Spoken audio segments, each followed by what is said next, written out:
Hi అండి. మరమరాలతో prepare చేసిన ఈ రెసిపీని మార్నింగ్ బ్రేక్ఫాస్ట్ గాను, ఈవినింగ్ స్నాక్స్ గాను ఎప్పుడైనా ప్రిపేర్ చేసుకొని తినొచ్చండి. అంత టేస్టీగా ఉంటుంది. ఒక్క చుక్క ఆయిల్ లేకుండా ఎలా ప్రిపేర్ చేసుకోవాలో వాచ్ చేయండి. స్టవ్ మీద ఒక గిన్నె పెట్టుకొని ఒక చిన్న కప్పు నిండా పల్లీలను దోరగా వేయించుకోవాలండి. స్టవ్ అనేది మొత్తం సిమ్లో పెట్టుకొని పల్లీలు అయితే దోరగా వేయించి పక్కన పెట్టుకోండి. అదే గిన్నెలో మరమరాలను పోసుకొని వాటిని కూడా దోరగా వేయించండి.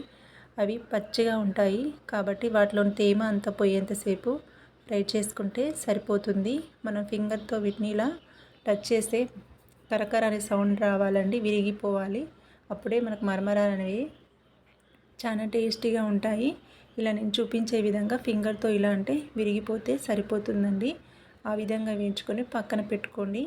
ముందుగా సన్నగా చాప్ చేసుకున్న ఆనియన్స్, టమాటాలని ఒక బౌల్లో యాడ్ చేసుకోండి. అలానే కొత్తిమీరను కూడా సన్నగా చాప్ చేసుకొని యాడ్ చేసుకోండి.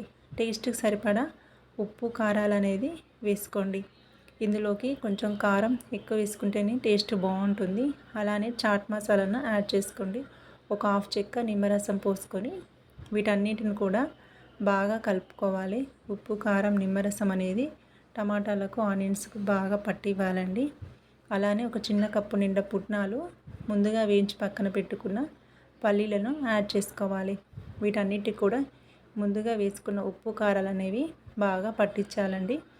అలానే మనం ఫ్రై చేసుకున్నటువంటి మరమరాలను కూడా వేసుకొని వీటికి కూడా ఉప్పు, కారాలన్నీ బాగా పట్టించి కలుపుకోవాలండి.